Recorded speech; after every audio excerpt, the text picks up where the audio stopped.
उन्हीं में से सती के प्राइवेट पार्ट अर्थात योनि का हिस्सा असम में जाके गिरा, जहाँ पर कामाख्या मंदिर के नाम से प्रसिद्ध शक्तिपीठ की स्थापना हुई। ऐसे ही एक नकली बाबा जो शास्त्र विरुद्ध साधना करवा रहे हैं, नाम है संतोष भदौरिया और उनकी टीम राहुल आदि संत रामपाल जी महाराज को टारगेट कर रहे हैं, संत रामपाल जी महाराज की निंदा कर रहे हैं और अपलोड कर रहे हैं यूट्यूब पर लगातार निंदा भरी वीडियो। सतगुरुदेव की जय, बंदी छोड़ कबीर साहिब की जय, बंदी छोड़ गरीबदास जी महाराज की जय, स्वामी रामदेवानंद जी महाराज की जय, बंदी छोड़ सतगुरु रामपाल जी महाराज की जय, सभी संतों की जय, सभी भक्तों की जय। दंडवत गोविंद गुरु बंधु अभिजन सोए, पहले भय प्रणाम तिन नमो जो आगे होए। गुरु को कीजिए दंडवत कोटि कोटि प्रणाम, कीट न जाने भृंग को गुरु कर लो आप समान। सत साहिब। भाइयों, संत रामपाल जी महाराज का तत्व ज्ञान पूरे विश्व के कोने कोने में फैलता ही चला जा रहा है और संत रामपाल जी महाराज का ये तत्व ज्ञान नकली धर्म गुरुओं की आंखों में सुई की तरह चुभ रहा है। मानो अब तो ऐसा लगता है कि नकली ढोंगी धर्म के ठेकेदारों की आंखें ही फूट जाएंगी। इस तत्व ज्ञान की पुस्तक जो आप हमारे पीछे देख सकते हैं, पुस्तक ज्ञान गंगा, उसका चित्र भी आप देख सकते हैं। ये पुस्तक जब इन नकली ढोंगी धर्म के ठेकेदारों के चेलों के हाथ लगती है तो उठने लगते हैं प्रश्न। तमाम सारे प्रश्नों को लेकर जब उनके चेले अपने गुरु से सवाल करने जाते हैं तो ये नकली ढोंगी ज्ञानहीन प्राणी उआबाई बकने लगते हैं।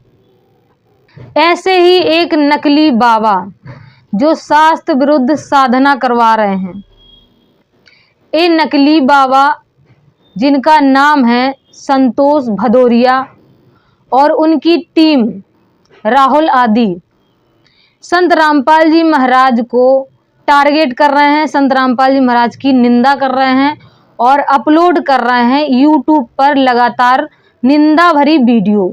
आज की इसी वीडियो में संत रामपाल जी महाराज के द्वारा प्राप्त तत्व ज्ञान से संतोष भदौरिया और उनकी टीम की बखिया उधेड़ के रख देंगे और दिखाएंगे उनकी कुंडली की एक झलक कि उनकी कुंडली में आ गया है राहु और केतु।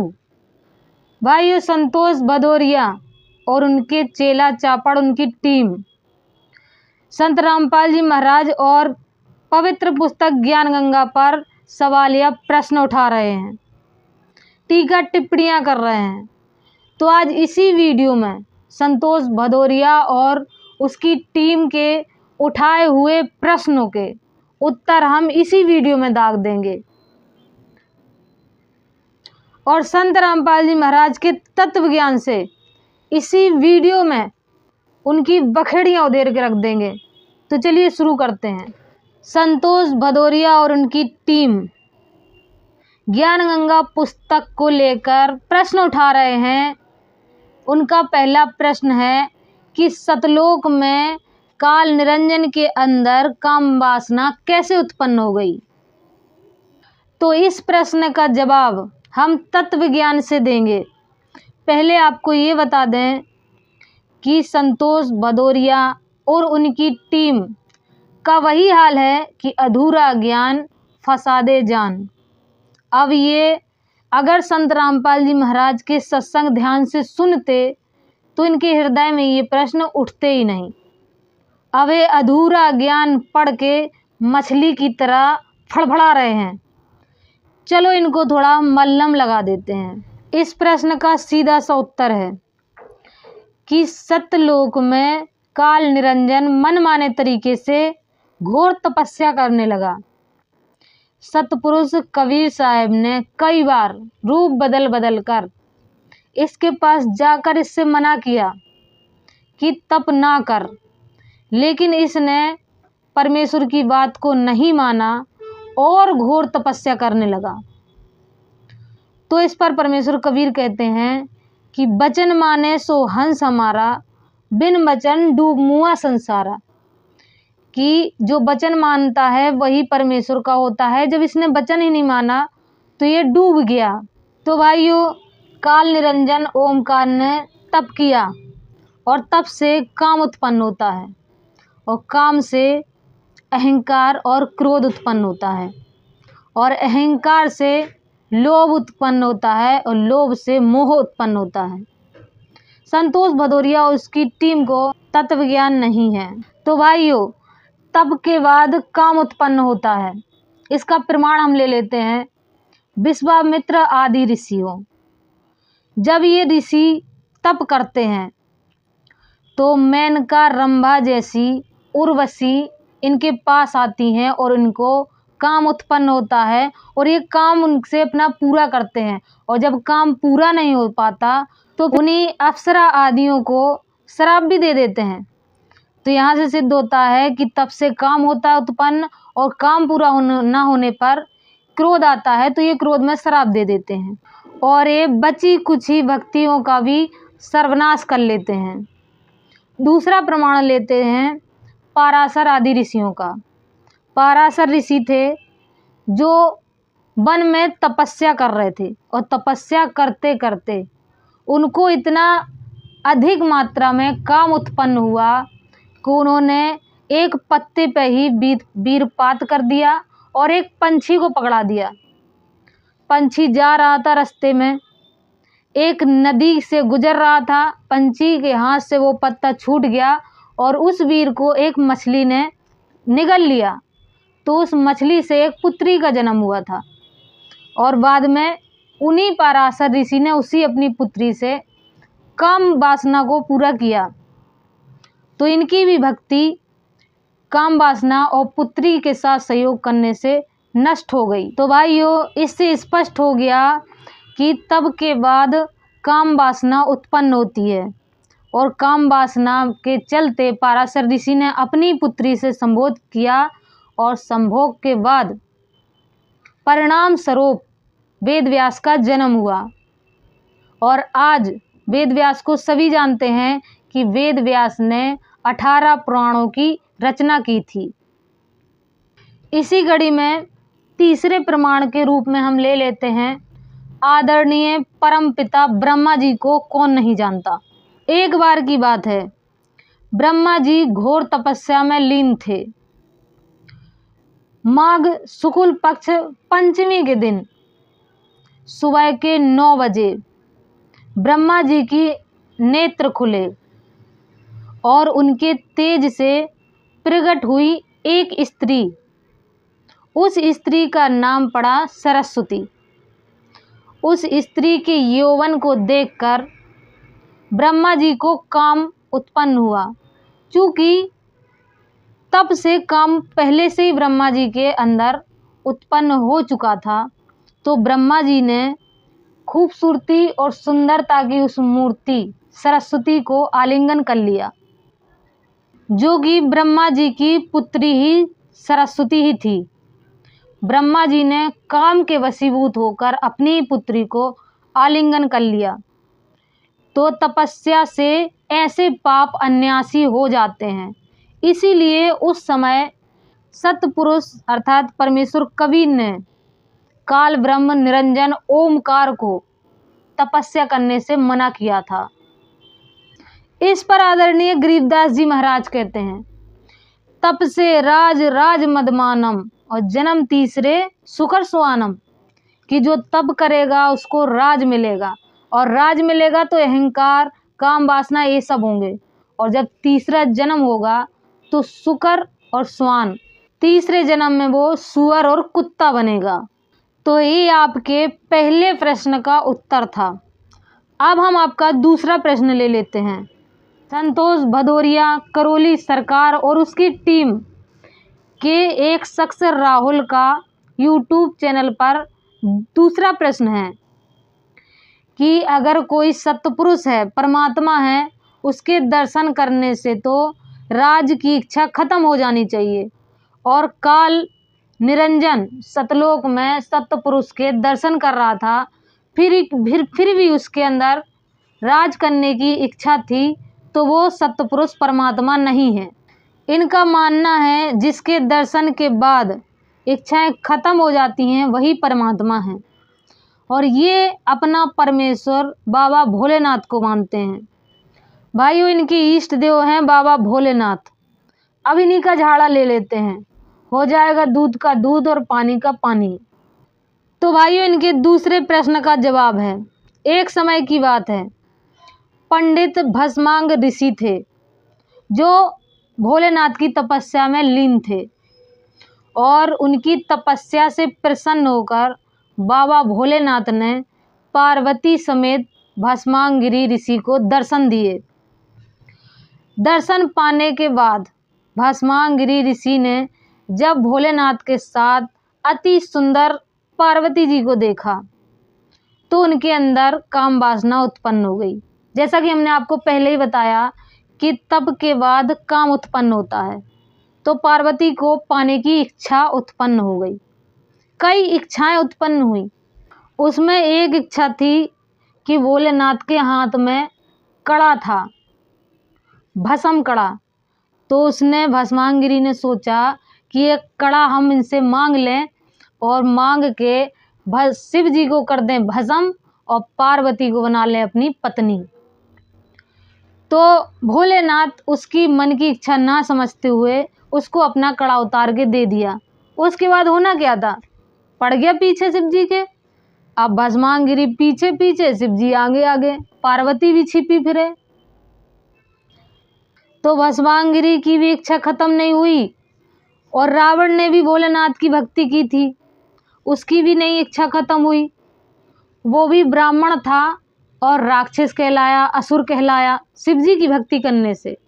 और ये भी बेचारा भस्मांगिरी पंडित था, ये भी भस्मा असुर कहलाया शिव की भक्ति करने से, और इन दोनों की ही इच्छा खत्म नहीं हुई, और ब्राह्मण से दोनों ही राक्षस कहलाए। तो अब तुम भी राहुल, तुम भी शिव जी की पूजा करते हो, तो तुम भी असुर कहलाओगे, राहुल राक्षस कहलाओगे। अब तुम्हारे हिसाब से तो इन इच्छा खत्म हो नहीं रही शिव जी की भक्ति से, तो ये शिव जी पूर्ण परमेश्वर कहाँ से हो गए, ये भी यहाँ से फेल हैं। तो राहुल एंड करोली सरकार की पूरी टीम, तुम्हारे मानने से परमेश्वर की परिभाषा नहीं बदल जाएगी। परमेश्वर की परिभाषा वेदों में है, क्योंकि वेद सनातन है, और वेदों में जो परमेश्वर की परिभाषा है उसके हिसाब से परमेश्वर कबीर ही फिट बैठते हैं। तो परमेश्वर कबीर ही परमेश्वर है, परमात्मा है, पूर्ण ब्रह्म है। ये तुम्हारे दूसरे प्रश्न का जवाब था। परमेश्वर कबीर के समर्थन में यजुर्वेद अध्याय नंबर 5 श्लोक नंबर 32 कहता है, कबीर अंगारयसी कबीर बंभारयसी सवर ज्योति ऋतुधामासी। अर्थात पूर्ण परमात्मा कबीर पापों का नाश करने वाला है, बंधनों से छुटवाने वाला बंदी छोड़ है, और सतलोक में निवास करता है। तो भाइयों, संत रामपाल जी महाराज के तत्व ज्ञान से अब इनकी हम बखेड़िया उधेड़ने जा रहे हैं, जैसा कि पूर्व में भी हमने कहा था। तो भाइयों, ये करौली सरकार क्या है, ये करौली सरकार कहाँ से उत्पन्न हो गया अचानक, इसकी पूरी जानकारी देंगे हम आपको। शुरुआत होती है पंडित राधा रमण मिश्रा फतेहपुर वालों से, जो कानपुर के सरसोल ब्लॉक के फालेपुर गांव के निकट करौली गांव में रहते थे। पंडित राधा रमण मिश्रा ने तांत्रिक विद्या बंगाल से सीखी थी, जिसको सीखने में उन्हें 20 साल लग गया था। बात 1991 की है। पंडित राधा रमण मिश्रा ने 1991 में अपने परिवार से कह दिया था कि मेरी तबीयत अब ठीक नहीं रहती, अगर मेरा निधन हो जाए तो मुझे मुखार अग्नि ना देना, मुझे मेरी समाधि बना देना।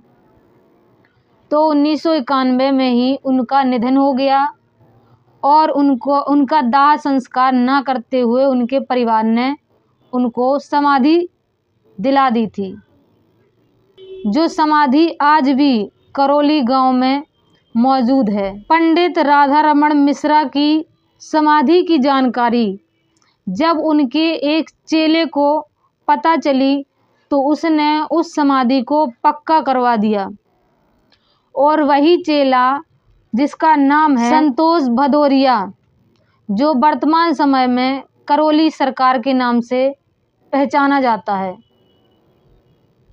अब आपको यहाँ पर एक बात बता दें कि करौली समाधि के नाम पर करौली सरकार बन बैठा संतोष भदौरिया। अब ऐसी करौली समाधियों के ऊपर परमेश्वर प्राप्त संत दादू दयाल जी कहते हैं कि दादू दुनिया बावरी एक कब्रे पूजे ऊत, और जिनको कीड़े खा गए उनसे मांगे ये पूत। अर्थात उस समाधि को तो कीड़े खा गए और तुम आज भी उससे आस लगा के बैठे हो। संतोष भदौरिया उर्फ करौली सरकार अपने आप को पूर्ण गुरु बताते हैं और पूजा बताते हैं बाबा भोलेनाथ और कामाख्या देवी की। तो बाबा भोलेनाथ का तो झाड़ा हम पहले ही आपको दिखा चुके हैं, अब कामाख्या देवी का भी झाड़ा ले लेते हैं। तो भाइयों, कामाख्या को तो हर कोई जानता है, और अगर नहीं जानते हो तो जो हमने शास्त्रों में पढ़ा है उस हिसाब से हम आपको बता रहे हैं। एक समय की बात है, भगवान विष्णु तपस्या में लीन थे। देवी देवता भगवान विष्णु के पास पहुँचे और प्रार्थना करने लगे कि हे प्रभु आंखें खोलिए, प्रभु आंखें खोलिए, सृष्टि का कार्य रुका है। तो भगवान विष्णु ने आंखें खोली और देवताओं से पूछा कि देवतागण आप सब यहाँ पर एक साथ मौजूद हैं, क्या वजह है? तो देवताओं ने बताया कि बाबा भोलेनाथ सती का मृत और आधा जला हुआ शरीर लेकर अंतरिक्ष में भ्रमण कर रहे हैं। सारे कार्यभार को भूलकर वो सती के जले हुए शरीर को प्रेमवश अपने सीने से लगाकर घूम रहे हैं। कुछ आप करिए, कुछ ऐसा जतन करिए जिससे सृष्टि का कार्यभार फिर से सुचारू रूप से चलने लगे। तो भगवान विष्णु ने सुदर्शन चक्र से सती के उस मृत जले हुए शरीर को खंड खंड कर दिया। 52 खंड हुए उस शरीर के, और वो 52 खंड पृथ्वी पर 52 स्थानों पर गिरे। सती के जले हुए शरीर के 52 टुकड़े पृथ्वी पर 52 स्थानों पर गिरे। तो वहाँ पर 52 शक्ति पीठों की स्थापना हुई।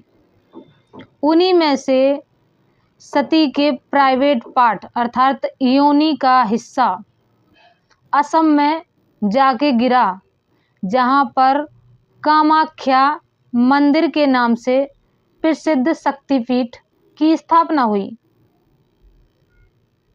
अर्थात माता सती के जले हुए योनि की पूजा वहाँ पर होती है और बलि भी चढ़ती है।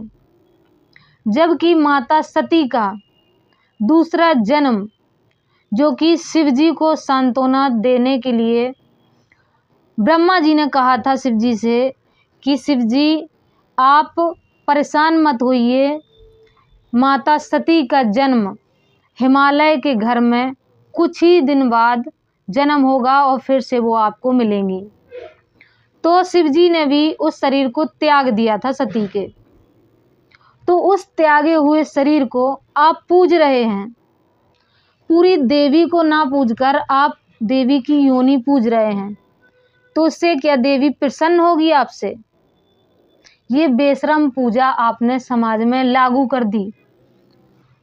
वो शक्तिपीठ बने थे यादगार के रूप में कि वो कथा याद रहे लोगों को कि हाँ ऐसा ऐसा हुआ था, पुराणों में इस चीज़ का, इस कथा का जिक्र है, इसलिए वो शक्तिपीठ वहाँ बनाए गए थे और तुमने बेशरम पूजा स्टार्ट कर दी और उस पूजा के नाम पर बेजुबान जानवरों की बलि देना शुरू कर दिया। धिक्कार है तुम जैसे लोगों पर। तो भाइयों, संतोष भदौरिया करौली सरकार वाले समाधि पूजा करके और देवी जी के जले हुए प्राइवेट पार्ट अर्थात कामाख्या की पूजा करके आपको मोक्ष नहीं दिला सकते। ना तो इनका मोक्ष होने वाला है, ना इनके अनुयायियों का मोक्ष होने वाला है, क्योंकि कामाख्या पूजा और समाधि पूजा ऐसी कोई भी पूजाओं का जिक्र ना तो चारों वेदों में आया है, ना पवित्र श्रीमद् भागवत गीता में आया है, ना ही किसी शास्त्रों में आया है। अर्थात ये पूजा मनमाना आचरण है और शास्त्र विधि को त्याग कर है, तो इससे कोई कल्याण नहीं होने वाला। हाँ, ये थोड़ी बहुत सिद्धि शक्ति के दम पर लोगों के भूत भगा सकते हैं, ये मोक्ष पूर्ण मोक्ष नहीं आपका करवा सकते। तो भाइयों, इन करौली सरकार वालों का एक आरोप और है संत रामपाल जी महाराज के ऊपर कि संत रामपाल जी महाराज नाम दीक्षा देते हैं तो 1 लाख रुपया लेते हैं। तो भाइयों, आप लोगों से प्रार्थना है, आज ही संत रामपाल जी महाराज से नाम दीक्षा लें और स्वयं पता करें कि संत रामपाल जी महाराज नाम दीक्षा देने में क्या पैसा लेते हैं या निःशुल्क नाम दीक्षा देते हैं। और यहाँ पर एक बात और आपको बता दें कि अगर संतोष भदौरिया करौली सरकार वाले बाबा जी और उनके अनुयायी, उनकी टीम, राहुल आदि लोग इसके बाद भी अगर संत रामपाल जी महाराज के ऊपर टीका टिप्पणी करते हैं, मनमाने ढंग से कोई भी बात, कोई भी प्रश्न यूट्यूब चैनल पर उठाते हैं, तो हम इनकी एड़ी से चोटी खोल के रख देंगे नेक्स्ट वीडियो में। भाइयों, करौली बाबा संतोष भदौरिया का लवकुश आश्रम इतना छोटा सा है, मात्र 14 एकड़ में फैला हुआ इनका आश्रम है, जिसमें संत रामपाल जी महाराज के मात्र 2 जिले के अनुयायी ही नहीं समाएंगे। ये इतने से हैं और ये बातें करते हैं जाने कहाँ कहाँ पहुँचने की। इससे यही सिद्ध होता है कि संत रामपाल जी महाराज का नाम लेकर ये यूट्यूब चैनल पर अपने आप को फेमस करना चाहते हैं। संत रामपाल जी महाराज विशालकाय आसमान है और तुम छोटा सा एक 14 एकड़ का आश्रम लेके ना उछलो, क्योंकि यहाँ पर आपको बता दें कि अगर आसमान को देखकर आसमान के ऊपर थूकोगे तो वो थूक आपके ही मुंह पर गिरेगा। तो संतोष भदौरिया उर्फ करौली बाबा और उनकी सारी टीम से हम प्रार्थना करते हैं कि संत रामपाल जी महाराज की पुस्तक ज्ञान गंगा को अच्छे तरीके से पढ़ें और अपने शास्त्रों से मिलान करें और संत रामपाल जी महाराज के सत्संग ध्यान पूर्वक सुनें, क्योंकि मनुष्य जन्म बार बार नहीं मिलता। मान बढ़ाई में ना पड़ें, आप भी अपना कल्याण करवाएं और अपने सारे अनुयायियों का अपने परिवार सहित कल्याण करवाएं निःशुल्क नाम दीक्षा लेके। मिलेंगे नेक्स्ट वीडियो में, तब तक के लिए सत साहिब।